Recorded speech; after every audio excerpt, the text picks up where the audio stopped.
بالله من الشيطان الرجيم بسم الله الرحمن الرحيم ومن الناس من يقول آمنا بالله وباليوم الآخر وما هم بمؤمنين يخادعون الله والذين آمنوا وما يخدعون إلا أنفسهم وما يشعرون في قلوبهم مرض فزادهم الله مرضا ولهم عذاب أليم بما كانوا يكذبون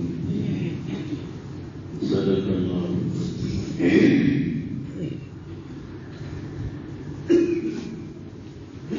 کچھ لوگ ایسے ہیں جو یہ کہتے ہیں کہ ہم ایمان لائے، حالانکہ وہ اللہ اور آخرت کے دین پر، حالانکہ وہ ایمان والوں میں سے نہیں ہیں. وہ دھوکہ دیتے ہیں اللہ کو اور ایمان والوں کو، اور وہ نہیں دھوکہ دیتے مگر اپنی ہی ذاتوں کو، اور اس کا انہیں احساس نہیں. ان کے دلوں میں بیماری ہے. اللہ نے ان کے قلوب کو مزید مرض میں مبتلا کیا اور ان کے لیے دردناک عذاب ہوگا، اس لیے کہ وہ جھوٹ بولا کرتے تھے. جیسے پہلے کہا گیا کہ سورہ بقرہ کی شروعات میں تینوں گروہ کا ذکر ہے، مومنین کا، کافرین کا اور منافقین کا. آج جو ہم نے آیتیں پڑھی ہیں اس میں منافقین کی 13 آیات میں کی 3 آیتیں پڑھی. سورہ بقرہ کی 8ویں، 9ویں اور 10ویں آیتیں. کل 13 آیات میں منافقین کو قرآن نے سمجھایا، بتایا. 13 آیات منافقین کے لیے کیوں لائی گئی؟ یا تو یہ بتانے کے لیے کہ مومنین تو اللہ کو اور آخرت کو مانتے ہیں، کافرین سرے سے مانتے ہی، اس لیے ان کو سمجھانا کوئی فائدہ نہیں دیتا. اس لیے ان کا تذکرہ 2 آیت میں لائے، اور ویسے کافروں کا لائے جو جہنمی ہیں اور جن کا ایمان پر خاتمہ نہیں ہونا ہے، کفر پر خاتمہ ہونا ہے، ابو جہل اور ابو لہب جیسے. یعنی ان سے کوئی امید نہیں. منافقین کا گروہ ایسا ہے کہ ان کا حال یہ ہے کہ وہ بیچ بیچ میں کبھی ایمان کی طرف، کبھی کفر کی طرف، کبھی ایک بات بولتے تھے، کبھی دوسری بات بولتے تھے، کبھی اسلام اور مسلمانوں کے قریب آتے تھے اور کبھی دور چلے جاتے تھے. تو یہ ایک ایسا گروہ تھا کہ تھا تو خطرناک گروہ، لیکن چونکہ قریب رہتے تھے، مثلاً آپ نے سنا مسجدوں میں بھی آتے تھے، نماز بھی پڑھتے تھے، غزوات میں بھی چلے جاتے تھے. مثلاً احد میں گئے اور پھر واپس آ گئے 300 منافقین، اور گئے تو تھے. اس طرح اور کاموں میں بھی شامل رہتے تھے. تو چونکہ یہ قریب بھی آتے تھے اور دور بھی چلے جاتے تھے، تو ایسا جو آدمی ہوتا ہے اس پر لازم ہو جاتا ہے کہ محنت کی جائے کہ بھئی چلو تھوڑا بہت قریب ہوا ہے تو محنت کریں گے تو پورا قریب ہو جائے گا، پورا مان لے گا. اس لیے اس امید پر کہ ان پر محنت کی جائے گی تو یہ مان لیں گے اور ممکن ہے منافق سے مخلص ہو جائے. اس لیے قرآن نے 13 آیتوں میں ان کی بیماری کو، ان کی کمزوری کو، ان کی بدعملی کو، آخرت کو، اللہ کی پکڑ کو، ان تمام چیزوں کو 13 آیات میں بتایا کہ بھئی وہ لوگ بھی اسے سنیں اور مومنین بھی اس کی روشنی میں ان کو اپنے سے قریب کرنے کی کوشش کریں. اس لیے بجائے 2 آیت کے 13 آیتیں لائے جو دعوت و تبلیغ کی آیتیں ہیں کہ بھئی ایسے لوگوں کو جو کبھی قریب آتے ہیں کبھی چلے جاتے ہیں کہ ان کو کیسے سمجھایا جائے. یا تو یہ مقصد تھا، اس لیے 13 آیات میں ان کا ذکر کیا گیا. یا پھر مومنین کو سمجھانے کے لیے 13 آیات ہے کہ بھائی بات دراصل یہ ہے کہ کفر اور ایمان تو واضح چیز ہے، لیکن یہ بیچ بیچ کی چیز ہے، تو مومنین ایسے لوگوں کے ساتھ کیا رویہ اختیار کرے، ان کو چھوڑ دے یا ان کو اپنے سے قریب کرے۔ ایک لمبے زمانے تک ان منافقین کے بارے میں کوئی حتمی فیصلہ نہیں کیا گیا۔ آپ صلی اللہ علیہ وسلم اور صحابہ ان کو ساتھ لے کر ہی چلتے تھے، حتیٰ کہ یہ آتا ہے کہ آپ صلی اللہ علیہ وسلم کو اللہ تبارک تعالیٰ نے نام بنام منافقین کون ہے وہ بتا دیے کہ مدینے میں فلاں منافق ہے، فلاں منافق ہے، فلاں منافق ہے، نام بتا دیے تھے۔ اللہ تو جانتے ہیں دل کی کیفیت کو، اور آپ صلی اللہ علیہ وسلم نے ایک صحابی کو وہ نام بتا بھی دیے تھے جن کو صاحب سر رسول فی المنافقین کہا جاتا ہے، حضرت حذیفہ۔ آپ صلی اللہ علیہ وسلم نے ان کو بھی بتا دیے تھے کہ حذیفہ فلاں فلاں فلاں منافق ہے۔ اگر جب نام بنام اللہ نے آپ صلی اللہ علیہ وسلم کو بتا دیا تو ہونا کیا چاہیے تھا کہ ان کا بائیکاٹ کرتے، ان کو نکال دیتے، جلا وطن کرتے، مارتے، ان سے بدلہ لیتے وغیرہ۔ لیکن ایک لمبے زمانے تک آپ صلی اللہ علیہ وسلم اور صحابہ انہیں لے کر چلتے رہتے، ان کے ساتھ ایسی کوئی حرکت نہیں کی گئی کہ جس کی وجہ سے یہ دور ہو جائیں ایمان اس امید پر۔ ایک لمبی مدت تک چلتے رہے۔ خود رئیس المنافقین جو تھا، منافقین کا سردار جو تھا، عبداللہ ابن ابی بن سلول، یہ منافقین کا سردار تھا۔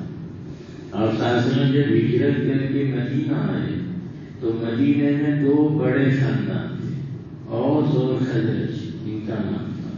شہر مدینہ کے اصل باشندے تھے، 2 بڑے خاندان تھے، ایک کا نام اوس تھا، ایک کا نام خزرج تھا۔ ایسا کہتے ہیں کہ ان دونوں خاندانوں میں 120 سال تک لڑائی چلی، 120 سال تک۔ باپ مرتا تو بیٹے کو، وہ مرتا تو پوتے کو بدلہ لینے کی وصیت کر کے مرتے تھے، اور عورتیں یاد دلاتی تھی کہ باپ کا دادے کا بدلہ لینے کا۔ 120 سال تک لڑائی چلی۔ آپ صلی اللہ علیہ وسلم جب یہاں آنے کو تیار ہوئے مکے سے ہجرت کر کے، تو ان میں بہت سارے لوگ ایسے تھے کہ آپ صلی اللہ علیہ وسلم کے داعی کے جانے کی وجہ سے ایمان لے آئے۔ آپ تو مکے میں تھے، لیکن جو بھی ستایا جاتا تھا تو آپ صلی اللہ علیہ وسلم ان کو کہتے تھے ہجرت کر کے چلے جاؤ۔ چنانچہ صحابہ یا تو حبشے کی طرف جاتے تھے یا مدینہ آ جاتے تھے، بعد میں حبشے والے بھی مدینہ آتے۔ تو جو صحابہ آپ سے پہلے مدینہ چلے گئے، ان میں بڑے بڑے صحابہ تھے جنہوں نے آپ صلی اللہ علیہ وسلم سے شریعت کو بہت قریب سے سمجھا تھا، اور آپ صلی اللہ علیہ وسلم نے ان کو ذمہ داری بھی دی تھی کہ مدینے والوں کو دین سمجھاؤ۔ تو وہ لوگ ایمان لے آئے تھے۔ آپ صلی اللہ علیہ وسلم جب یہاں حج کے موقع سے وہ لوگ آتے تھے تو آپ صلی اللہ علیہ وسلم سے ان کی میٹنگ ہوتی تھی، تو وہ یہ کہتے تھے کہ اللہ کے رسول صلی اللہ علیہ وسلم ہم چاہتے ہیں کہ آپ ہمارے یہاں آ جائیں، ہم آپ کے اوپر دل و جان قربان کر دیں گے، لیکن ابھی ہماری آپس میں بنتی نہیں ہے اوس اور خزرج کی، تو ہم صلح کر لیں، ایک ہو جائیں تو پھر آپ کو ہم مدینہ لے جائیں گے۔ یہ حال تھا اوس اور خزرج کا کہ آپس میں ایک لمبی مدت سے لڑتے تھے۔ قرآن نے آپ صلی اللہ علیہ وسلم کے آنے کی برکت سے ان 2 قبیلوں کو ایک کر دیے۔ قرآن کہتا ہے اصبحتم بنعمتہ اخوانا، کہ نبی کے آنے کی وجہ سے 120 سال تک لڑنے والے 2 قبیلے بھائی بھائی ہو گئے۔ یہ نبی کا مدینے والوں کو احسان تھا کہ انہیں کوئی لڑائی باقی نہیں۔ بعد میں بھی شیطان لڑائی کی کوشش کرتا رہتا تھا، اس زمانے کے اشعار ایک دوسرے کو سناتا تھا تو تلواریں نکل آتی تھی، پھر آپ صلی اللہ علیہ وسلم آ کے ایک تقریر کرتے تھے، پھر لوگوں کی سمجھ میں آ جاتا تھا۔ تو یہ معاملہ تھا۔ تو خزرج قبیلے کا ایک سردار تھا عبداللہ ابن ابی، جو منافقوں کا سردار تھا، اور اس قبیلہ بھی اسے اپنا بڑا مانتے، عبداللہ ابن ابی بن سلول کو، اس لیے کہ وہ ہوشیار آدمی تھا، اور مدینے میں اب تک اہل مدینہ کا کوئی سردار نہیں تھا. ان کے یہاں سرداریاں چلا کرتی تھی، جیسے مکے میں بھی ابو طالب، عبد المطلب وغیرہ مکے کے سردار تھے. اس طرح یہاں پر بھی سرداریاں چلتی تھی کہ اختلاف کی وجہ سے، کیونکہ لڑائیاں تھی، اس میں دشمن تو دشمن کو اپنا سردار نہیں مانے گا، مخالف کو چاہے جس کی صلاحیتیں ہیں وہ اپنا بڑا نہیں مانتا. تو ان کے یہاں کوئی سردار نہیں تھا. تو یہ عبداللہ بن ابی بن سلول نے اپنی حکمت عملی سے اوس قبیلے کو بھی اپنا طرفدار بنا لیا تھا، سیاسی آدمی تھا. اب یہ ہونے والا تھا کہ سارے مدینے والے عبداللہ بن ابی کو اپنا سردار مانے، تو وہ مدینے کا امیر بن جائے، بڑا آدمی بن جائے. اس کے لیے کہتے ہیں کہ تخت بھی بنایا تھا انہوں نے اور تاج بھی بنایا تھا، اور بس اس تخت پہ بٹھا کے تاج پوشی کی تیاری کی کہ عبداللہ کو تخت پہ بٹھائیں، تاج پہنائیں اور سب ہاتھ کو ہاتھ میں دے کے بیٹھ کریں اور اس کو اپنا بڑا مانیں. تو تاج بھی تیار تھا، تخت بھی. اب مناسب وقت کا انتظار. اتنے میں آپ صلی اللہ علیہ وسلم ہجرت کر کے مکے سے مدینہ آئے. اور ظاہر بات ہے کہ آپ صلی اللہ علیہ وسلم میں جو بات تھی، آپ نبی تھے، آپ کے ماننے والے مدینہ آنے سے پہلے مدینے میں مہاجرین کی شکل، انصار مدینہ کی شکل میں موجود تھے. اور آپ صلی اللہ علیہ وسلم کے پاس کامل، مکمل اور جامع دین تھا، طریقہ زندگی تھا. آپ کی وجہ سے اوس اور خزرج والوں نے آپس میں صلح کر لی تھی، اس لیے کہ دونوں قبیلے مسلمان ہو گئے تھے. تو آپس میں پھر مسلمان بھائی بھائی ہوتا ہے. مومنوں نے قرآن میں آیا کہ مومن کا آپس میں بھائی بھائی ہیں، وہ لڑتے نہیں ہیں. تو آپ صلی اللہ علیہ وسلم جب آئے تو اس کا وہ تخت اور تاج دھرا کا دھرا رہ گیا. اور یہاں جیسے آپ صلی اللہ علیہ وسلم آئے تو آپ صلی اللہ علیہ وسلم کا روزانہ معاملہ بڑھتا چلا گیا. لوگ گھر کے اسلام میں داخل ہوتے چلے گئے. اور آپ جانتے ہیں کہ پہلی جنگ جو بدر کی ہوئی اس میں آپ صلی اللہ علیہ وسلم کو واضح پتہ ہو گئی اور مکے والے پکڑے گئے یا مارے گئے. تو اس کی وجہ سے اب مدینے میں آپ صلی اللہ علیہ وسلم کا رعب اور مقام اور لوگوں کے دلوں میں عظمت قائم ہوئی. تو عبداللہ بن ابی کا کنارے ہو گیا. لوگوں نے دماغ سے نکال دیا کہ اس کو اپنا امیر بنانا چاہتا ہے، اس لیے کہ اصلی امیر آ گئے تھے، اس لیے ابھی اس امیر کی کوئی ضرورت نہیں تھی. اس کا کام تو لڑوانا تھا اور آپ کا کام صلح کرنا تھا. اس لیے لڑوانے والے کو کوئی امیر نہیں مانتا، مصالحت کرنے والے کو امیر مانتے ہیں. تو چونکہ اس کا جو خواب تھا مدینے کا سردار بننے کا، وہ آپ کی آمد کی وجہ سے کیا ہو گیا، چکنا چور ہو گیا. تب اس میں مخالفت شروع کی آپ صلی اللہ علیہ وسلم اور اوس اور خزرج قبیلوں کو بھڑکایا، آپ صلی اللہ علیہ وسلم کے خلاف اکسایا. تو یہ تیسری جماعت مدینے میں وجود میں آئی جن کو منافقین کہا گیا. اس نے اپنے ماننے والوں کو کیا کہا کہ منہ پر تو اچھا اچھا کہنے کا، ایمان بھی لانے کا، ان کی مجلس میں بھی بیٹھنے کا، لیکن مکے کے کافروں سے اور یہود و نصارہ سے بھی مل کے رہنے کا، اور ان تمام سے مل کر محمد کو نہ صرف مدینے سے روئے ارض سے ختم کرنے کی کوشش کرنے کی. اس کوشش میں یہ لوگ لگے رہے اور ہمیشہ اسکیمیں کرتے رہے. کیونکہ آپ صلی اللہ علیہ وسلم جیسے کہ آپ نے ابھی سنا کہ ان سے امید تھی کہ شاید آج نہیں تو کل ہمارے یہاں آتے ہیں، ہماری باتیں سنتے ہیں، نماز پڑھتے ہیں، الگ اعلان مخالفت نہیں کرتے. تو امکان ہے کہ آج نہیں تو کل نہیں تو پرسوں یہ لوگ مان لیں گے. اس لیے آپ نے مخالفت نہیں کی.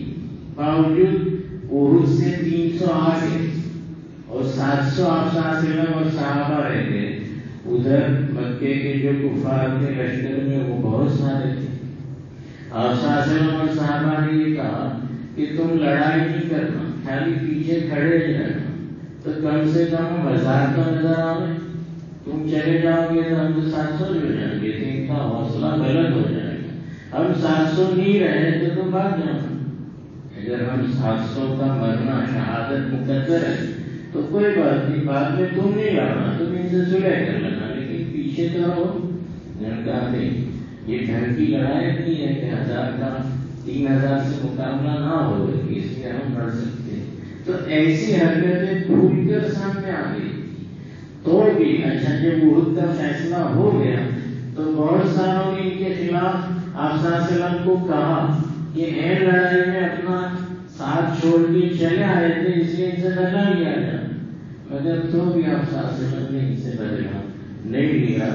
حتیٰ کہ عبداللہ ابن ابی بن سلول جب مر گیا تو آپ صلی اللہ علیہ وسلم نے اپنے ہاتھوں سے اسے قبر میں اتارا، اپنا کرتا بھی اسے دیا، جب اتر گیا تھا تو باہر نکال کے اپنا لعاب دہن بھی اس کے منہ میں ڈالا، اور یہ سارے نماز جنازہ بھی آپ صلی اللہ علیہ وسلم نے پڑھائی، اور حضرت عمر سامنے بھی آ گئے کہ اللہ کے رسول معلوم ہے آپ کس کی جنازے کی نماز پڑھا رہے ہیں، تو آپ صلی اللہ علیہ وسلم کچھ نہیں بولے۔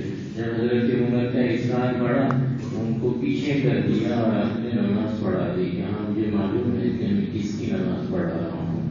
تو یہ سارا سلوک صرف اس لیے ہوا کہ یہ لوگ ایسا کہتے ہیں کہ عبداللہ ابن ابی کے مرنے کے بعد ایسا آپ صلی اللہ علیہ وسلم کا جو سلوک ہوا اس کی وجہ سے بہت سارے منافق جو تھے وہ مخلص مومن ہوتے، کئی خاندان ایسے تھے جنہوں نے اپنا نفاق چھوڑ دیا کہ بھائی ہم ہی برے ہیں، آپ صلی اللہ علیہ وسلم برے نہیں ہیں، آپ کے اخلاق تو یہ ہیں کہ رئیس المنافقین کے ساتھ آپ صلی اللہ علیہ وسلم نے مرنے کے بعد یہ ایسا برتاؤ کیا۔ ان کے بیٹے حارث مخلص صحابی تھے جن کا نام عبداللہ تھا، عبداللہ ابن ابی بن سلول۔ آپ یہ کہا کرتے تھے کہ ان کے باپ کا تذکرہ ان کے سامنے کوئی نہ کرے۔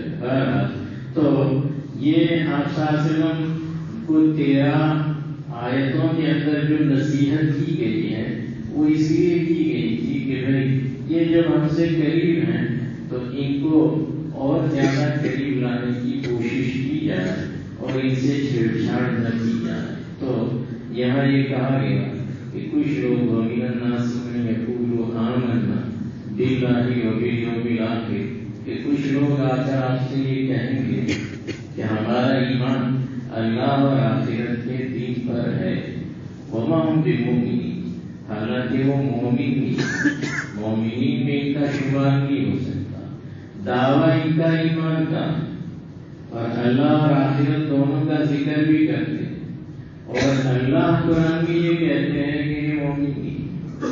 اس کا مطلب یہ ہوا کہ یہاں سمجھنا چاہیے ہمیں کہ بھائی ان کا جو ایمان کا دعویٰ تھا وہ کیسا تھا، اور کیوں آپ اللہ تبارک تعالیٰ نے اس دعوے کو رد کر دیا اور یہ کہا کہ وما ہم بمؤمنین۔ اس کو سمجھنے کے لیے ضروری ہے کہ ہم ایمان کسے کہتے ہیں یہ سمجھیں۔ یہ لوگ تو کہتے ہیں آمنا باللہ والیوم الآخر، لیکن قرآن نہ کہتا ہے کہ نا یہ مومن نہیں ہے۔ تو ضروری ہے کہ یہ سمجھا جائے کہ ایمان کسے کہا جاتا ہے اور کس بنیاد پر اللہ نے یہ مومن نہیں ہے ایسا کہا۔ دیکھیے ایمان جو ہے وہ 3 چیزوں کا نام ہے۔ ایک تو ہوتا ہے دل سے ماننا، دوسرا ہوتا ہے زبان سے اقرار کرنا، اور تیسرا ہے اپنے اعضاء سے عمل کرنا۔ ایک کو تصدیق بالجنان کہتے ہیں، دوسرے کو اقرار باللسان کہتے ہیں، اور تیسرے کو عمل بالارکان کہا جاتا ہے۔ بالفاظ دیگر ایمان کہتے ہیں نیت کو، قول کو اور عمل کو۔ نیت یہ دل کا کام ہے جس کو تصدیق قلبی کہا گیا کہ دل سے مانا جائے کہ اللہ ایک ہے اور کوئی دوسرا اللہ نہیں، اور جب یہ مان لیا تو اس کے بعد زبان سے بولا جائے لا الہ الا اللہ یا اشہد ان لا الہ الا اللہ و اشہد ان محمد رسول اللہ، یہ بولا جائے۔ اور جب یہ بول دیا تو اس کے فوراً بعد اسلام کے جتنے بھی احکام ہیں، مثلا نماز کا وقت آ گیا تو نماز کو دیا اور سارے ارکان ادا کیے جائیں، اس کو ایمان کہا جاتا ہے۔ اگر کوئی آدمی ایسا نہیں ہے تو احادیث کی روشنی میں اسے مومن نہیں کہا جا سکتا، جیسے مثال کے طور پر حدیث میں ایک جگہ یہ آیا ہے کہ آپ صلی اللہ علیہ وسلم نے فرمایا کہ واللہ لا یؤمن واللہ لا یؤمن واللہ لا یؤمن 3 بار کہا کہ قسم خدا کی وہ آدمی ایمان والا نہیں. صحابہ نے پوچھا کہ من یا رسول اللہ کون ایمان والا نہیں ہے؟ تو آپ نے کہا کہ الذی لا یأمن جارہ بوائقہ، کہ جس کی تکلیف سے اس کا پڑوسی محفوظ نہیں. یعنی جو پڑوسی کو تکلیف دے، آپ نے 3 مرتبہ قسم کھا کے کہا کہ وہ مومن نہیں. ایک اور حدیث میں آیا کہ لا تم نے کا کوئی آدمی مومن نہیں ہے کہ جو یشفع وجارہ جائع فی جنبہ، کہ جو آدمی خود پیٹ بھر کے کھائے اور اس کا پڑوسی بھوکا ہو تو وہ آدمی مومن نہیں ہو سکتا. یہ بھی آپ صلی اللہ علیہ وسلم نے کہا. اور بھی ایسی بے شمار روایات ہیں کہ جن میں یہ کہا گیا ہے کہ بھائی فلاں کام نہیں کرے تو مومن نہیں، فلاں کام لا ایمان لمن لا امانۃ لہ ولا دین لمن لا عہد لہ، کہ جو امانت دار نہیں ہو وہ ایماندار بھی نہیں ہو سکتا ہے، اور جو وعدہ پورا نہیں کرے وہ دیندار بھی نہیں ہو سکتا ہے. تو ایسی بہت ساری چیزوں میں آپ صلی اللہ علیہ وسلم نے بتایا کہ مومن کسے کہا جاتا ہے. بالفاظ دیگر قرآن کریم میں مومنین کے اوصاف بیان کیے کہ ایک آدمی اپنے آپ کو مومن کہتا ہے تو اس کے کہہ دینے سے وہ نہیں ہوگا، بلکہ دیکھا جائے گا کہ وہ جیسا دعویٰ کرتا ہے اس کے مطابق اس میں اوصاف پائے جاتے ہیں. اگر ہیں تو ٹھیک ہے، وہ مومن ہے. قرآن میں جگہ جگہ پر مومنوں کے اوصاف بیان کیے. مثلا قد افلح المؤمنون الذین هم فی صلاتهم خاشعون، کہ وہ لوگ، وہ مومن کامیاب ہیں کہ جو اپنی نمازوں میں خشوع خضوع اختیار کرتے ہیں. اور اس آیت میں ایک رکوع تک مومنین کے بہت سارے اوصاف بیان کیے. والذین لأماناتهم وعهدهم راعون وغیرہ وغیرہ ذکر کیا. تو اس کا اندر ہمیں پڑھنا چاہیے کہ اللہ مومنون کی نہیں کہہ رہا، اب اس کے پیچھے اوصاف بیان کیے. تو اگر ہمارا دعویٰ ہے کہ ہم مومن ہیں تو وہ سارے اوصاف ہم میں پائے جانے چاہیے. ایک جگہ اللہ نے کہا عباد الرحمن الذین یمشون علی الارض ہونا، کہ اللہ کے خاص بندے اور مومن کون ہیں؟ جو زمین پر عاجزی سے چلتے ہیں، تواضع اختیار کرتے ہیں. آگے یہ کہا والذین یبیتون لربہم سجدا وقیاما.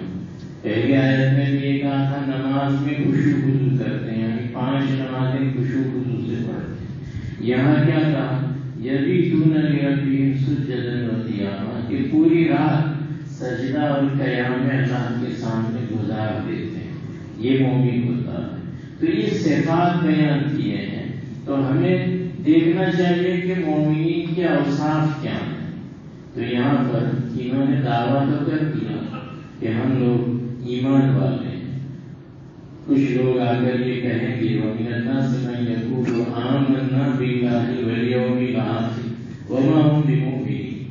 اب انہوں نے دعویٰ تو کیا، لیکن اس دعوے کا انکار قرآن نے کس بنیاد پر کہا کہ بھئی یہ لوگ مومن اس لیے نہیں ہے کہ ایمان کا پہلا دار و مدار نیت یا تصدیق قلبی پر ہے کہ بھئی دل میں اللہ ہے یا نہیں، یہ پہلا مدار ہے. اور آخری بھی یہی کہ ایمان دل میں ہے.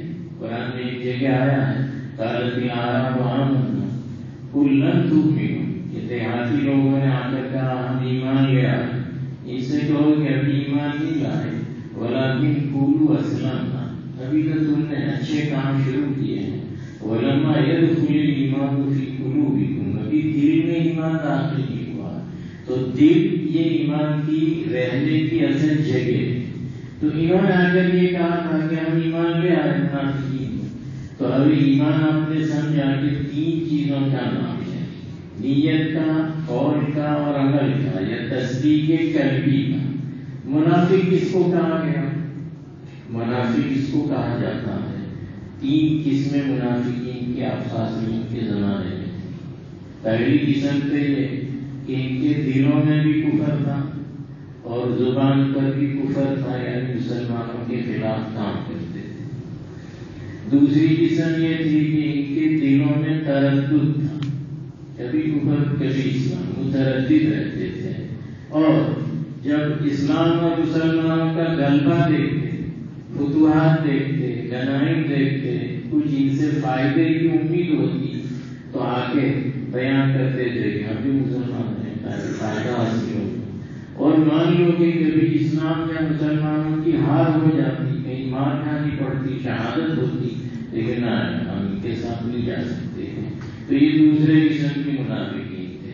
اور تیسرے وہ تھے کہ جن کے دلوں میں کچھ ایمان کی روشنی تھی، لیکن اغراض دنیویہ اتنی غالب آ گئی تھی، دنیا کے غرض اتنے غالب تھے، یعنی دنیا طلبی ہی ان کا مقصد تھا، دین یا نبی یا آخرت یا اسلام ان کے سامنے نہیں تھا۔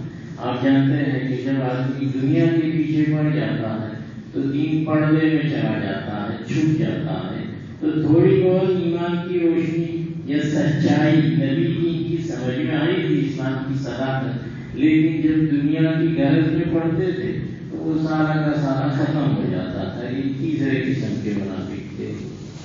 تینوں کا یہ حال تھا کہ ان کا دل صاف نہیں، پہلے دوسرے تیسرے تینوں ہی جو ہے اسلام کے بارے میں مخلص نہیں تھے، دل میں کھوٹ تھی۔ اور توحید زبان پر کیا کہتے تھے کہ ہم لوگ ایمان لے آئے اللہ اور آخرت کے دین پر، اس لیے قرآن انکار کرے گا، اس لیے کہ اللہ تو دل کو دیکھ رہا ہے کہ اندر ایمان ہے کہ نہیں، تصدیق قلبی ہے کہ نہیں، اور قلبہ مطمئن بالایمان ہونا چاہیے۔ یہ نہیں تھا، اس لیے ان کا دعویٰ غلط تھا، تو کہہ دیا ہم بمؤمنین، کہ یہ لوگ ایمان والے تھے۔ اچھا، اعمال ان کے دیکھے جائیں، ابھی آپ نے پڑھا تھا کہ بے عمل بھی ایمانی ہونا چاہیے، جیسے بہت ساری چیزیں آپ نے ابھی سمجھی حدیث کی روشنی میں کہ حدیث فلاں کو مومن نہیں کہتی، فلاں کو مومن نہیں کہتی۔ اب ان کا عمل دیکھا جائے تو دوسری اور تیسری آیت جو ہم نے آج پڑھی ہے، 9ویں اور 10ویں آیت، اس میں 9ویں آیت میں یخادعون اللہ والذین آمنوا آیا کہ یہ لوگ اللہ اور ایمان والوں کو دھوکہ دیتے ہیں۔ تو پہلا کام ان منافقین کا کیا تھا؟ دھوکہ دہی کا۔ اور تیسری آیت میں یہ آیا ہے اخیر میں کہ یہ لوگ جھوٹے۔ تو جو آدمی جھوٹا ہو اور جو آدمی دھوکہ دیتا ہو تو ظاہر بات ہے کہ یہ تو ایمان والے کی صفت نہیں ہے۔ مومن تو کبھی کسی کو دھوکہ نہیں دیتا، مومن تو کبھی بھی جھوٹ نہیں بولتا ہے۔ اور یہ تو موقع موقع پر لوگوں کو دھوکہ بھی دیتے تھے اور جھوٹ بھی بولتے تھے۔ خود آپ صلی اللہ علیہ وسلم کو اور صحابہ کو ان کی وجہ سے ایک لمبے زمانے میں ان کے دھوکے اور ان کی جھوٹ کی وجہ سے بہت پریشانیاں اٹھانی پڑی۔ تو چونکہ ان کے عمل میں بھی دھوکہ اور جھوٹ ہے اور ان کے دل میں بھی ایمان نہیں ہے، اور تو بھی آگے زبان سے کہہ دیا کہ آمنا باللہ والیوم الآخر، تو اللہ یہی کہے گا ما ہم بمؤمنین، یہ لوگ مومن نہیں ہے چاہے وہ اپنی زبان سے بولتے رہیں۔ یہیں سے یہ بات بھی مفسرین نے بتائی ہے کہ جس طرح ان منافقین کے ایمان کی اللہ نے تردید کر دی کہ جھوٹے دھوکے باز ہیں اور دل سے ایمان نہیں لائے ہیں، اسلام اور مسلمانوں سے دل سے محبت نہیں کرتے ہیں، اس لیے یہ مومن کہے جانے کے قابل نہیں ہے۔ اگر آج کل ہم اپنے اوپر سوچیں اسی معیار سے تو یقیناً ہمارے بارے میں بھی شاید یہی فیصلہ ہو کہ ہم بھی پکے سچے ایمان والے نہیں ہیں، چاہے ہم اپنے آپ کو ایمان میں شمار کرواتے ہیں مومنین میں، لیکن جو کام منافقین کو ایمان سے نکالنے کا سبب ہے وہی کام ہم لوگ آسانی سے کرتے ہیں، شوق سے کرتے ہیں اور ہمیشہ کرتے ہیں، زندگی کا مشغلہ ہم نے اس کو بنا رکھا ہے۔ تو ظاہر بات ہے کہ صفات ایمان پر ہم لوگ بھی نہیں ہیں، ہم نے بھی اگر صفات نفاق پنپ رہی ہے، ہم بھی جھوٹ کے عادی ہو گئے، ہم بھی نفاق کرنے لگے، ہم بھی دھوکہ دینے لگے، ہمارا بھی اسلام اور ایمان سے دلی تعلق نہیں ہے۔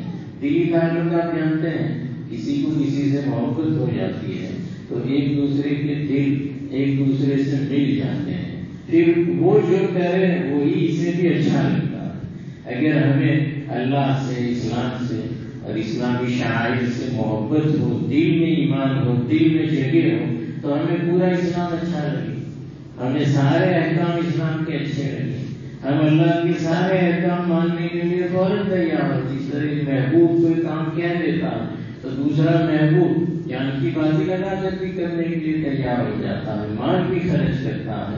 لیکن اللہ کا منادی آواز دیتا رہتا ہے، دن میں 5-5 مرتبہ، ہم 7-7 دن میں آتے ہی نہیں ہیں، تو ظاہر بات ہے کہ دل میں عقیدت نہیں ہے۔ اگر عقیدت ہوتی تو ہم یقیناً آتے۔ تو قریب قریب اسلام اور ارکان اسلام سے ہمارا بھی تعلق ایسا ہی ہے جیسے کہ منافقین کا تھا۔ اس لیے ہمیں بھی اپنے اعمال پر اور اپنے ارکان پر اور اپنے عقائد پر نظر ثانی کرنے کی ضرورت ہے کہ ہم میں دھوکہ اور جھوٹ تو شامل نہیں ہو گیا۔ آپ جانتے ہیں کہ مومنانہ صفات میں کچھ صفات ایسی ہیں جنہیں پیغمبروں کے اوصاف مانے گئے۔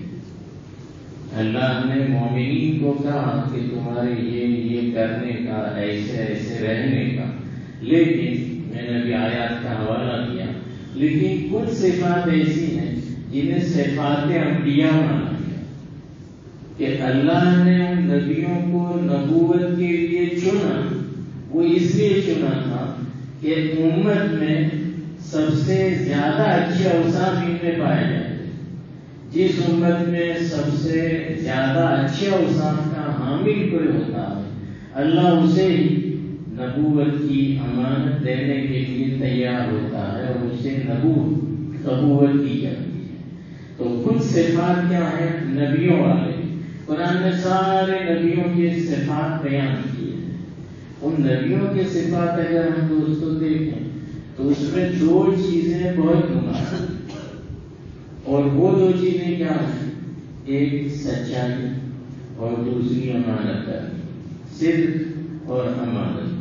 آپ صلی اللہ علیہ وسلم نے تو ہم لوگ جانتے ہی ہیں کہ آپ صلی اللہ علیہ وسلم ان 2 چیزوں میں نبوت ملنے سے پہلے مکے میں مشہور تھے، ایمانداری میں اور سچائی میں۔ سارے کے سارے مکے والے اپنی امانتیں آپ صلی اللہ علیہ وسلم کے پاس رکھ جاتے، سارے مکے وہ بھی رکھتے تھے جن کو دشمنی، وہ بھی امانت آپ صلی اللہ علیہ وسلم، اور نبوت ملنے کے بعد بھی رکھتے۔ اسی لیے واقعہ مشہور ہے کہ آپ صلی اللہ علیہ وسلم ہجرت کر کے جب گئے، اور آپ کو معلوم ہے کہ آپ صلی اللہ علیہ وسلم مکے میں 13 سال رہے نبی بنائے جانے کے بعد، 13 سال کے بعد ہجرت۔ تو آپ صلی اللہ علیہ وسلم نے حضرت علی کو اپنے گھر پہ رکھا، اور وہ ساری امانتیں جو مکے کے کافروں کی تھی، قیمتی سامان تھا، وہ سب حضرت علی کو نام پر نام حوالے کیا، چٹھی کے ساتھ، یہ فلاں نے کی ہے، یہ فلاں نے کی ہے، فلاں نے کی ہے، سمجھایا اور کہا میں چلا جاؤں گا۔ تو اس کے بعد ان تمام کو بلا کر تم یہ امانتیں حوالے کر دینا۔ اگر جس آدمی کے پاس امانت ہے، دنیا میں ایسا عجیب و غریب واقعہ تاریخ میں نہیں پیش آیا ہوگا کہ جس آدمی کے پاس امانتیں ہیں وہ صبح چلا گیا جلدی، تو جن کی امانتیں تھیں وہ اپنی امانتیں لینے کی فکر کریں گے، یار یہ تو بھاگ گیا تھا، اپنا کیا پیسہ کر گیا، یہ تو بھاگ گیا۔ تو ایسا ہی ہوا تھا، آپ تو چلے گئے اور امانتیں حوالے نہیں کی تھی، دیکھتے تو لوگ سمجھ جاتے کہ یہ چلے جانے والے، اس نے حوالے نہیں کی تھی۔ ہونا یہ چاہیے تھا کہ وہ اپنی امانت کی فکر کرتے، لیکن جن کی امانتیں تھیں وہی تلواریں لے کر ڈھونڈنے نکل گئے آپ صلی اللہ علیہ وسلم کو قتل کرنے کی۔ امانت کی کو فکر نہیں تھی، اس لیے کہ یہ مانتے تھے کہ امانت تو ہماری کہیں جانے کی تھی، اس لیے کہ کس کے پاس رکھی تھی؟ امین آدمی کے پاس رکھی تھی۔ ان کو تجربہ نہیں تھا کہ ہماری امانت کہیں یہ ضائع کر سکتا ہے۔ چنانچہ حضرت علی نے کہا ڈھونڈنے بعد میں جانا، جس کا جو ہے وہ سب آئے ڈھونڈنے کے لیے، اور سب تلوار لے کے کھڑے تھے، سارے قبیلے کے نوجوان، کہ بھئی کسی کے سر ڈھونڈ نہیں پڑا، اس لیے سب شامل ہو جاؤ، چاروں طرف گھر گھیر لیا۔ اور پھر آپ نہیں نکلے تو دیکھا حضرت علی آرام کر رہے تھے، جا کر دیکھا کہ یہ تو ہے نہیں علی ہیں، پوچھا کہاں گئے، کہاں ہم کو نہیں معلوم، اور کہا سب ٹھہر جانا، اپنی اپنی امانتیں آپ نے مجھے دی ہے تو لے کر چلے جانا، ایسا ایماندار آدمی ظاہر بات ہے کہ نبوت ملنے کے قابل ہوتا ہے، اس لیے کہ نبوت بھی امانت ہے، قرآن بھی امانت ہے۔ قرآن کے بارے میں اللہ خود کہتا ہے اِنَّا عَرَضْنَا الْأَمَانَةَ عَلَى السَّمَاوَاتِ وَالْأَرْضِ وَالْجِبَالِ فَأَبَيْنَ أَن يَحْمِلْنَهَا وَأَشْفَقْنَ مِنْهَا وَحَمَلَهَا الْإِنسَانُ، اور وہ انسان کون ہے؟ محمد رسول اللہ۔ کہ یہ امانت کوئی مخلوق اٹھانے کی طاقت نہیں رکھتی تھی، اس لیے کہ اللہ کا کلام تھا، لیکن محمد عربی کا سینہ اس امانت کے لیے امانت گاہ کر دیا اور اللہ نے ان کو یہ امانت حوالے کی۔ تو یہ امانت داری اور سچائی، آپ صلی اللہ علیہ وسلم میں سچائی اتنی زیادہ تھی کہ مکے کے مخالفین یہ مانتے تھے کہ یہ تو کبھی جھوٹ بولے تھی، ایسا ہو ہی نہیں سکتا کہ محمد جھوٹ بولے۔ اس لیے جب آپ صلی اللہ علیہ وسلم کو نبوت دی گئی تو آپ نے پہلے اپنے گھر والوں کو سمجھایا، حکم بھی یہی تھا کہ عشیرتک الاقربین، اور اس کے بعد یہ کہا گیا کہ اب سب کو کہہ، جب دوبارہ جب وحی نازل ہوئی تو آپ صلی اللہ علیہ وسلم کو یہ کہا گیا کہ بھئی اب سب کو یہ پیغام پہنچا دو، یا ایھا النبی بلغ ما انزل الیک وان لم تفعل فما بلغت رسالتہ، کہ سب کو الگ الگ۔ تو آپ نے صفا پہاڑی پر کھڑے ہو کے اعلان کیا یا صفا، یہ اعلان ایسا تھا کہ ایسے الفاظ جب سنتے تو سب جمع ہو جاتے تھے کہ بھئی کوئی تکلیف ہے بستی پر، اس لیے کوئی بچتا نہیں تھا، سب ہتھیار کے ساتھ آ جاتے تھے، اس لیے کہ ان میں دشمنیاں تو چلتی ہی رہتی تھی، ایک خاندان دوسرے پہ حملہ کر دیتا۔ تو آپ نے یہ اعلان کیا تو سب آ گئے، پورے مکے والے۔ جب جمع ہو گئے سب تو آپ نے کہا کہ بھئی اگر میں یہ کہوں کہ اس پہاڑی کے پیچھے، تم نہیں دیکھتے میں پہاڑ پر، اس پہاڑی کے پیچھے دشمن ہے جو ہتھیار کے ساتھ تم پر حملہ کرنے کے لیے تیار ہے، تو تم میری بات سچی مانو گے؟ تو سب نے کہا کہ ماں جربنا علیک بالکذب، کہ آپ سے کبھی جھوٹ کا ہمیں تجربہ نہیں ہے، آپ کہیں گے تو سچائی ہوگا۔ تو آپ صلی اللہ علیہ وسلم نے عین موقع پر بھی پوری قوم سے اپنا سچا ہونے کا سرٹیفکیٹ لیا۔ اس کے بعد آپ صلی اللہ علیہ وسلم نے کہا کہ میں نے اس لیے جمع نہیں کیا کہ کوئی دشمن کا خطرہ، میں نے تو تمہیں اللہ کا پیغام سنانے کے لیے جمع کیا تھا کہ اللہ ایک ہے، اس کو مانو اور بت پرستی چھوڑ دو۔ اس کے بعد مخالفت ہوئی اور لوگوں نے الٹی سیدھی باتیں بھی کی اور آپ صلی اللہ علیہ وسلم کی بات نہیں مانی۔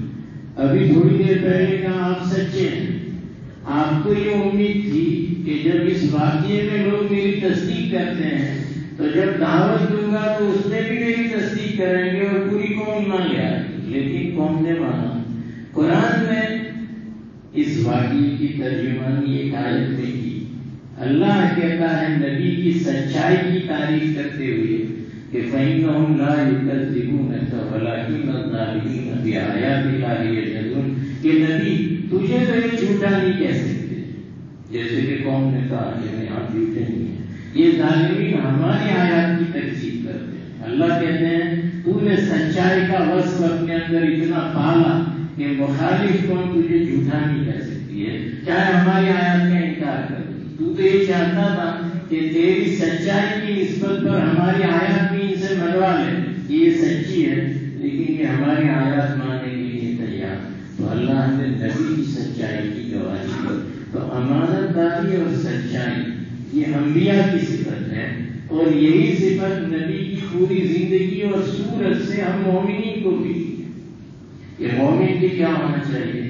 سچا ہونا چاہیے اور امانت دار ہونا چاہیے۔ اگر سچائی اور امانت داری نہیں ہے تو ظاہر بات ہے کہ ایمان میں کمی سمجھی جائے گی، اس کمی کو دور کرنے کی کوشش کرنی چاہیے۔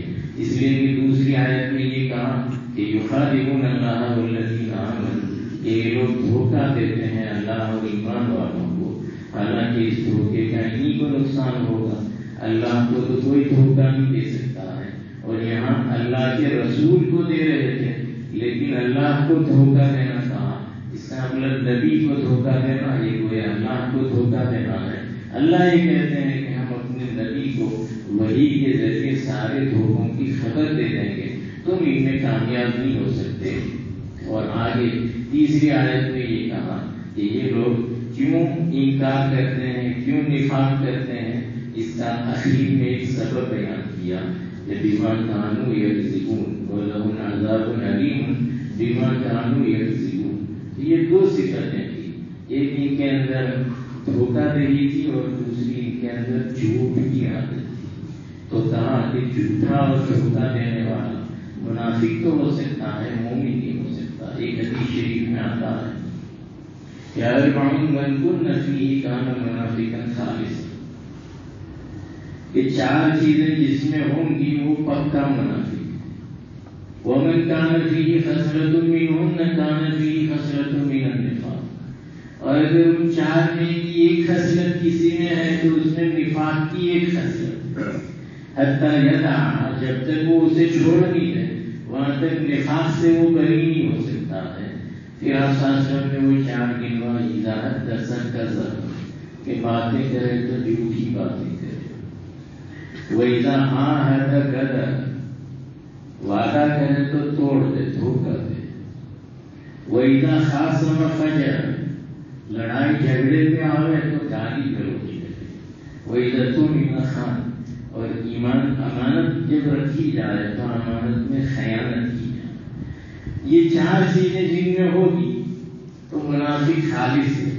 اب آپ صلی اللہ علیہ وسلم کی حدیثیں امت کی ہدایت کے لیے ہوتی ہے، خالی شوقیہ سننے کے لیے نہیں ہوتی ہے. شوقیہ سننے کے لیے وہ چیزیں ہوتی ہے جو ہم موبائل پہ سنتے ہیں. اللہ کے رسول کا فرمان بھی اللہ کا فرمان ہے، اس لیے کہ نبی جو فرماتے ہیں وہ کوئی اللہ نے فرما دیا. تو یہ چار چیزیں جو ہم نے یہاں سمجھی، آپ نے یہ بھی کہا تھا کہ جب تک آدمی چھوڑ نہیں دے وہاں تک نفاق سے نہیں نکلے گا. اگر ایک چیز ہے تو اس میں نفاق کی ایک صفت پائی جاتی ہے، اس کو نفاق عمل کہا جاتا ہے. نفاق کی دو قسمیں ہیں، ایک عقیدے کا نفاق اور ایک عمل کا نفاق. عقیدے کا نفاق تو بہت برا ہے جن کو ہم نے ابھی پڑھا، اور وہی عمل تک لے آتا ہے کہ پھر عمل سے بھی آدمی ایسا کرنے لگتا ہے. تو اگر کسی میں جھوٹ کی، دھوکہ دہی کی، گالی گلوچ کی اور خیانت کی عادت ہے تو یہ نفاق کی صفات ہیں. اسے دور کرنے کی کوشش کرنی چاہیے، اس لیے کہ جھوٹ جو ہے وہ بہت بری چیز ہے اور گناہ کبیرہ. آپ صلی اللہ علیہ وسلم نے اسے کہا. ترمذی شریف کی روایت ہے کہ آپ صلی اللہ علیہ وسلم ایک مرتبہ مسجد نبوی میں تشریف فرماتے، صحابہ کی جماعت تھی، تو آپ صلی اللہ علیہ وسلم نے یہ کہا کہ الا احدثکم باکبر الکبائر، کہ بڑے بڑے گناہ کیا ہیں وہ میں تمہیں بتاؤں. تو صحابہ نے کہا بلا یا رسول اللہ، کہ ہاں اللہ کے رسول بتا دیجیے. تو آپ صلی اللہ علیہ وسلم نے کہا الاشراک باللہ، اللہ کے ساتھ شرک کرنا، کسی کو اللہ جیسا ماننا. اس کے بعد کہا حقوق الوالدین، ماں باپ کی نافرمانی کرنا. اور اس کے بعد تیسری بات آپ صلی اللہ علیہ وسلم کہتے ہیں حدیث میں ہے کہ کان متکیا، اب تکیے پر یا کسی چیز پر ٹیک کر کے آرام سے بیٹھے ہوئے اور بات کر رہے. فجلس، آپ سیدھے بیٹھے، یعنی اہمیت دکھانے کے لیے تیسری بات ٹیک چھوڑ کے سیدھے بیٹھ کر آپ نے کہا وقول الزور وشہادت الزور، کہ تیسرا بڑا گناہ کیا ہے؟ جھوٹ بولنا یا جھوٹی گواہی دینا. یہ جو ہے وہ بڑا گناہ ہے. آپ صلی اللہ علیہ وسلم نے صحابہ کو کہا، اور آپ جانتے ہیں بڑا گناہ جس کو کہا جاتا ہے. یہ بڑے گناہوں میں کہ تین گناہ گنوائے ہیں. جھوٹ مومن نہیں بول سکتا. آپ صلی اللہ علیہ وسلم کی ایک روایت ہے کہ آپ صلی اللہ علیہ وسلم کو صحابہ نے یہ پوچھا کہ اللہ کے رسول صلی اللہ علیہ وسلم ایکون المؤمن جبانا، کہ مومن بزدل ہو سکتا ہے کہ دشمن کا مقابلہ نہ کر سکے؟ تو آپ نے کہا بلا ہو سکتا ہے. طبی طور پر کوئی آدمی ڈرپوک ہو سکتا ہے. پھر پوچھا گیا یکون المؤمن بخیلا، مومن بخیل ہو سکتا ہے؟ تو کہا بلا ہو سکتے ہیں. کسی کی فکرت میں بخل ہے کہ اپنے فرق ہے لیکن ہو سکتا ہے. پھر پوچھا کہ یکون المؤمن کاذبا، کہ مومن جھوٹا ہو سکتا ہے؟ تو آپ نے کہا لا، مومن جھوٹا نہیں ہو سکتا، مومن سچائی ہوتا ہے. کیوں؟ آپ صلی اللہ علیہ وسلم نے اس کی ایک دوسری حدیث میں تشریح فرمائی. آپ صلی اللہ علیہ وسلم ایک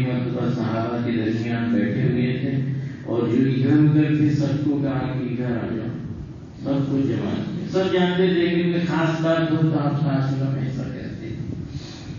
پھر آپ صلی اللہ علیہ وسلم نے یہ کہا عدلت شہادت الزور اشراکا باللہ، یہ جھوٹ بولنا یہ شرک کے برابر کر دیا گیا.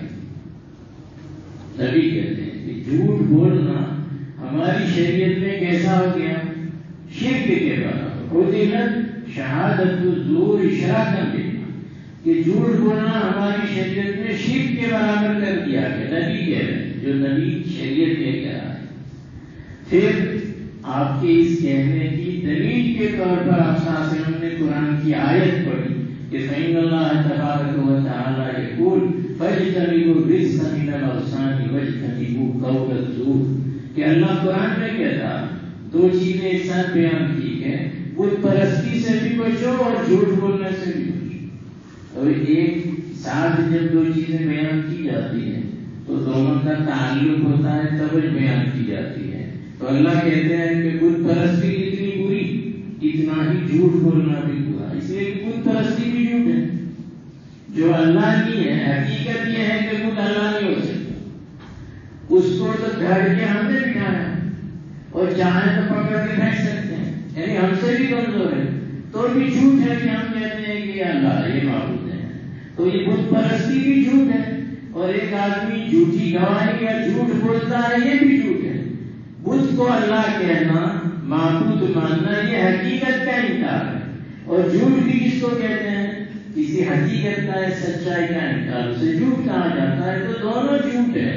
اس لیے جھوٹ بولنا اور شرک کرنا یہ دونوں برابر ہو گیا ہے. اس لیے آپ نے کہا کہ مومن جھوٹا بھی ہو سکتا ہے. یہاں پر منافقین کے نفاق کا سبب کیا بیان کیا؟ اس لیے کہ وہ جھوٹ بولا کرتے تھے، کہ جھوٹ بولتے تھے، اس کے جھوٹ نے ان کو نفاق تک پہنچا دیا اور اللہ کے اور اس کے رسول کے اور شریعت کے وہ دشمن ہو گئے. سمجھ میں آیا کہ یہ بہت بری چیز ہے جھوٹ. قرآن کی ایک آیت نے تو انتہائی برائی اس کی بیان کی ہے کہ وَيَوْمَ الْقِيَامَةِ تَرَى الَّذِينَ كَذَبُوا عَلَى اللَّهِ وُجُوهُهُمْ مُسْوَدَّةٌ، کہ قیامت میں جب سب اولین آخرین آدم سے محمد تک کی ساری امتیں جمع ہوں تو ظاہر بات ہے کہ ہم اتنے ہی تھوڑے ہوں گے، یا امت محمد یا تھوڑی ہوگی، سب ہوں گے آدم سے محمد تک، اور سب کے سامنے یہ ہوگا. اللہ کہتے ہیں کہ قیامت کے دن جو دنیا میں جھوٹ بولا کرتے تھے ان کے اللہ کیا کر دے گا؟ وجوہ مسودہ، چہرے کالے کر دے گا. جھوٹ بولنے والوں کے چہرے قیامت میں سیاہ ہو جائیں گے، کوئلے کی طرح کالے. اب جس کا بھی کالا چہرہ نظر آئے گا تو سمجھ لیں گے لوگ کہ جھوٹا آدمی تھا، اس لیے کالا، اس لیے کہ قرآن نے کہا ایسا. کچھ ایسی برائیاں ہیں کہ محشر کے میدان میں وہ برائی سامنے آ جائے گی.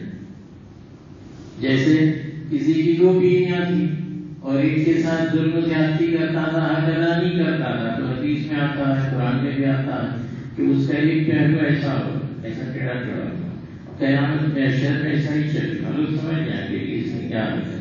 جس نے غداری کی ہوگی تو اس کے پیچھے ایک دم ہوگی، اتنی بڑی غداری، اتنی بڑی دم بدرتی کا. لوگ سمجھ جائیں گے کہ اس نے کسی خلیفہ وقت کی یا اسلام اور مسلمانوں سے غداری کی ہوگی، اس لیے ایسا. اور جو جھوٹا ہوگا قرآن کہتا ہے یوم القیامت تری الذین کذبوا علی اللہ وجوہہم مسودہ. ہم میں سے کوئی چاہے گا کہ ہمارے چہرے میں سیاہی آ جائے؟ ظاہر بات ہے کہ یہ اچھی چیز نہیں ہے، اور وہاں تو یہ حالت کی کیفیت جائے گی نہیں. تو اگر آپ چاہتے ہیں کہ چہرے پر نورانیت باقی رہے تو آپ کیا کریں؟ سچائی کو اپنی عادت بنائیں، خود بھی سچ بولیں اور اپنی اولاد کو بھی سچائی کی ترغیب دیں. سچ بولنے کی عادت کیسے آئے گی؟ ہمیں ہمارے نبی کی سیرت پڑھنی چاہیے، ہمارے بچوں کے سامنے اسے رکھنا چاہیے کہ بھائی گردن چلی جائے، چاہے جتنا کروڑوں کا نقصان ہو جائے، لیکن ہماری زبان سے کبھی جھوٹ نہیں نکلے گا. اس کی اگر ہم تربیت کریں گے تو یقیناً اس سے بہت بڑے فائدے ہیں کہ آدمی شریعت میں پختہ ہو جائے گا، اللہ کا محبوب ہو جائے گا، نبیوں اور ایمانی صفات سے متصف ہو جائے گا. اور یہی لوگ کامیاب ہیں جس کو قرآن نے کہا أفلح المؤمنون کہ یہ مومن ہے اور کامیابی آخرت میں ہی کو ملے گی. سبحان اللہ وتبارك اسمك وتعالى جدك وجل ثناؤك ولا إله غيرك يا رب صل وسلم دائما ابدا على حبيبك خير الخلق كلهم. یا اللہ ہمارے گناہوں کو معاف فرما، خطاؤں سے درگزر فرما. دین رات میں جان کر انجان میں چھوٹے بڑے لا محدود ہم نے گناہ کیے ہیں. یا اللہ ہمارے گناہوں کے رجسٹر بھر چکے ہیں. یا اللہ کوئی ایسا عمل نہیں ہے کہ جس سے ہمیں معافی ملے سوائے آپ کی معافی اور آپ کے یا اللہ معاف کرنے کی امید پر. یا اللہ ہم آپ سے توبہ مانگتے ہیں. یا اللہ اپنے گناہوں سے ہم افسوس اور ندامت کرتے ہیں، آئندہ نہ کرنے کا اقرار کرتے ہیں اور آپ سے معافی کی خواستگار ہیں. یا اللہ ہمارے گناہوں کے دفاتر پر قلم عفو سے دیجیے. یا اللہ آپ مالک ہیں، مختار ہیں، آپ جو چاہیں کر سکتے ہیں، آپ جسے چاہیں معاف کر سکتے ہیں. یا اللہ آپ کو کوئی پوچھنے والا نہیں کہ اس کے اتنے زیادہ گناہ تھے اور آپ نے کیوں معاف کر دیے. آپ کے علاوہ اور کوئی در نہیں اپنی جان کے جہاں سے معافی ملے. ہم مانتے ہیں معافی آپ کے یہاں سے ملتی ہے، روزی آپ کے یہاں سے ملتی ہے. یا اللہ آپ کو معافی اتنی پسند ہے کہ رمضان کے پورے دوسرے عشرے کو اپنے مغفرت کا اشارہ کیا ہے. یا اللہ اسی عشرے سے ہم گزر رہے ہیں. یا اللہ اس میں افطار کے وقت آپ خوب معافیاں کرتے ہیں. یا اللہ ان معافیوں میں آج ہمیں بھی شامل کر لیجیے. یا اللہ ہمارے ماں باپ کو، بھائی بہنوں کو، عیسیٰ اقارب کو، اہل محلہ کو، بستی والوں کو، پوری امت کو، امت کے مردوں اور زندہ کو یا اللہ شامل فرما لیجیے. یا اللہ ہمارے مرحومین کی بھی بار بار مغفرت کر دیجیے، ان کے درجات کو بلند کر دیجیے. یا اللہ ان کے اعمال حسنہ کو قبول کر لیجیے، ان کے اعمال سیئات کو حسنہ میں مبدل فرما دیجیے. ان کی قبروں میں کروڑ چین سکون عطا کر دیجیے. ان کی قبروں کو تاحد نظر وسیع کر کے جنت کا باغیچہ بنا دیجیے. یا اللہ محض آپ کے فضل و کرم سے کرم کا، رحم کا، فضل کا، بخشش کا معاملہ فرما دیجیے. یا اللہ عافیت عطا فرمائیے، زوال عافیت سے حفاظت کیجیے. یا اللہ صحت عطا فرمائیے، مرض سے حفاظت کر لیجیے. یا اللہ روزی روزگار میں برکت عطا فرما دیجیے، تنگی سے ہماری حفاظت کر لیجیے. عزت عطا کیجیے، ذلت سے حفاظت کر لیجیے. سربلندی عطا کیجیے، پستی سے حفاظت کر لیجیے. اسلام اور مسلمانوں کی حفاظت فرمائیے. اسلام اور مسلمانوں کا کلمہ بلند کر دیجیے. یا اللہ کفر اور شرک کو زیر کر دیجیے، یہود و نصارہ کو ذلیل کر دیجیے. یا اللہ یاد اسلام کی توفیق عطا کر دیجیے. یا اللہ پورے عالم میں اسلام کا بول بالا کر دیجیے. یا اللہ محض آپ کے فضل و کرم سے حرمین کی، مسجد اقصیٰ کی، مدارس مکاتب، خانقاہوں، دینی جماعتوں کی، اسلامی شاعر کی حفاظت فرما دیجیے. یا اللہ تعلیمات قرآن کی حفاظت کر دیجیے. یا اللہ ایمانی صفات سے ہمیں متصل کر دیجیے. یا اللہ نفاق سے ہماری حفاظت کر لیجیے. شک سے، شبہ سے، شرک سے، شکاست سے، نفاق سے، جھوٹ سے، غیبت سے، حسد سے، دھوکے سے یا اللہ ہماری حفاظت کر لیجیے. یا اللہ آپ نے جو مومنانہ اوصاف قرآن اور حدیث میں بیان کیے ہیں، یا اللہ اسے سمجھ کر اس کو عمل کرنے کی توفیق عطا کر دیجیے. نفاق کے اوصاف سے ہماری حفاظت فرما دیجیے. یا اللہ ایمان پر خاتمہ عطا کر دیجیے. قبر کی حشر کی، میزان کی، صراط کی منزلیں آسان کر دیجیے.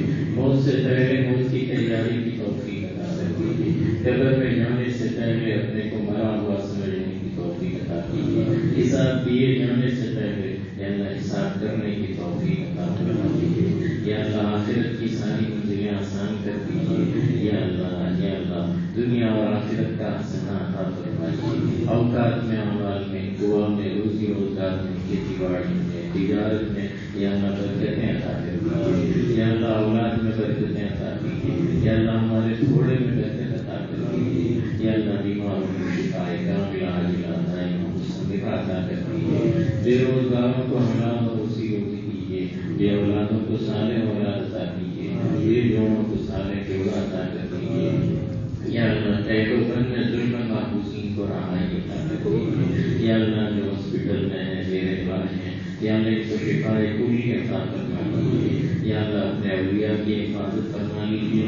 اسلام اور ایمان کی حفاظت فرما لیجیے. یا اللہ مضبوط حفاظت کے اسباب پیدا فرما دیجیے. یا اللہ مخالفین کی مخالفت سے، شریعوں کی شرارت سے، دشمنوں کی دشمنی سے یا اللہ اسلام اور مسلمانوں کی حفاظت فرما لیجیے، ان کی تدبیروں کو الٹ کیجیے، یا اللہ مومنین کو کامل ایمان عطا کیجیے، پورے اسلام میں داخل ہونے کی توفیق عطا کر دیجیے، یا اللہ یہ حالات ہمارے ہی لائق ہوئے ہیں، ہمارے ہمارے بد کا نتیجہ ہے، یقیناً یا اللہ مسجدیں خالی رکھی ہے، قرآن سے ہم نے اپنا ناطا اور رشتہ توڑ دیا ہے، اسلامی تہذیب و تمدن سے ہم دور چلے گئے ہیں، اور یا اللہ غیر مسلمین کے اطوار و عادات ہمیں اچھے لگنے لگے ہیں، یا اللہ نمازوں کے ہم پابند نہیں ہیں، یا اللہ اس کی وجہ سے ہم پر حالات ہیں، یا اللہ توفیق عطا کیجیے، ہدایت دیجیے، یا اللہ ہمارے جوانوں کو توفیق عطا کیجیے، یا اللہ اسلام کی طرف لوٹنے کی اور پورا لوٹنے کی اور اسلام میں پورا داخل ہونے کی توفیق عطا کر دیجیے، یا اللہ ہماری مسجدوں کو 5 وقتہ نمازوں اور تہجد سے اور سنن و نوافل سے اور اعتکاف سے آباد کر دیجیے، تلاوت سے آباد کر دیجیے، ذکر سے آباد کر دیجیے، یا اللہ ہمارے نوجوانوں کو اور پوری امت کو اسلامی شعائر سے محبت عطا کر دیجیے، یا اللہ خواتین میں اسلام زندہ کر دیجیے، عفت عصمت حیا پاکدامنی اور حجاب کو یا اللہ زندہ کر دیجیے، عام کر دیجیے، یا اللہ دستگیری امت کی فرمائیے، یا اللہ امت پریشان ہے، جیسی بھی ہے گندی ہے لیکن آپ کا نام لینے والی ہے، ان کو پریشان بھی اس لیے کیا جاتا ہے کہ اس دور میں وہ آپ کا نام لیتی ہے، یا اللہ آپ کی اذانیں دیتی ہے، یا اللہ آپ کے گھر کو آباد کرتی ہے، یا اللہ آپ کا نام لے کے یا اللہ آپ کے احکامات کو زندہ کرنے کی کوشش کرتی ہے، یا اللہ انہیں اس کا موقع دیجیے اور یا اللہ ان کی دستگیری فرمائیے، مخالفین کی سازشوں کو ان کو الٹ دیجیے، اور یا اللہ ہمیشہ کے لیے بالخصوص ہندوستانی مسلمانوں کی حفاظت فرمائیے، یا اللہ محض آپ کے فضل و کرم سے ایمان پر خاتمہ عطا کر دیجیے، یا اللہ ہماری بستی پر اپنا خصوصی فضل نازل فرما دیجیے، یا اللہ اتفاق اتحاد عطا کر دیجیے، یا اللہ آپس کی ناچاکی سے ہماری حفاظت کر لیجیے، یا اللہ دینداری عطا کر دیجیے، بے دینی سے ہماری حفاظت فرما دیجیے، آنے والی مصیبتوں سے حوادثات سے ہماری حفاظت کر لیجیے، فتنوں سے فساد سے ہماری حفاظت کر لیجیے، گمراہی اور نقصانی شیطانی خواہشات سے ہماری حفاظت فرما لیجیے، یا اللہ حجات نعمت عطا کیجیے، حجات نعمت سے ہماری حفاظت کر لیجیے، اچھے اوصاف سے ہمیں متصف کر دیجیے، برے اوصاف سے ہماری حفاظت کر لیجیے، یا اللہ جنہوں نے دعاؤں کے لیے کہا ہے لکھا ہے متمنی ہے، جن کا ان پر حق ہے احسان ہے، یا اللہ ان تمام کو یا اللہ دنیا اور آخرت کا حاصل عطا فرما دیجیے، ان میں سے جو بقائد حیات ہیں یا اللہ انہیں خصوصی یا اللہ اپنی نوازشوں سے نواز دیجیے، جو آپ کے پاس جا چکے ہیں یا اللہ انہیں اپنی جوار رحمت میں جگہ عطا فرما دیجیے، یا اللہ جو مانگا وہ بھی عطا کر دیجیے، جو مانگنے سے رہ گیا وہ بھی عطا کر دیجیے، یا اللہ ہم اپنے ہاتھ سے مانگتے ہیں تو اپنی شان سے عطا کرتے ہیں، یا اللہ ہمیں مانگنا بھی نہیں عطا، یا اللہ یقیناً تو ہماری حالات سے ہماری حاجات سے ہماری ضروریات سے تو ہی زیادہ واقف ہے، یا اللہ تمام ضروریات کو پورا فرما دیجیے، یا نبی صلی اللہ علیہ وسلم